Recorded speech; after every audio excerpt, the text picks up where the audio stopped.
With equipment like this, amateur radio operators in BC have been contacting people all over the world and even in space for decades. The coolest conversation I've ever had was the research station in the South Pole.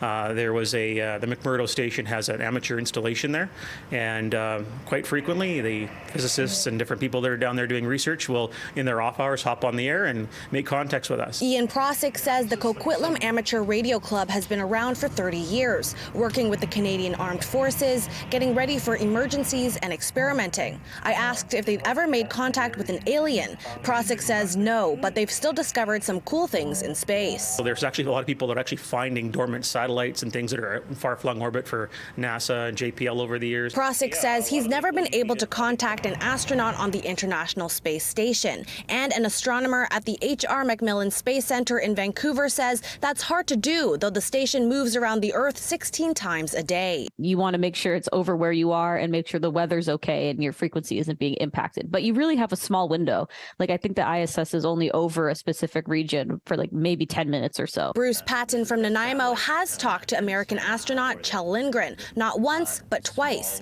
He gets on the airwaves from his home radio station setup and said the astronaut dropped in on his radio conversation with a friend last year. This is November Alpha 100. So I called him back and said, what's your grid square?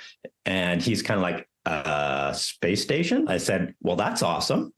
And he said, yeah, it is a great view. Patton says he's enjoying the technical challenges of satellite shooting, and since he's already talked to an astronaut twice, his next goal is contacting all the satellite locations, grid squares in America. All those green squares are grid squares that I've already made contact with and had that confirmed. When I get all 488 grid squares for the United States, I can actually apply for an award. To contact the station, you'd need an amateur radio operator certificate like Patton and Prosick, but they say the process of getting one is worth it. Ian is letting me sign off on the radio waves, so 7-3 or goodbye.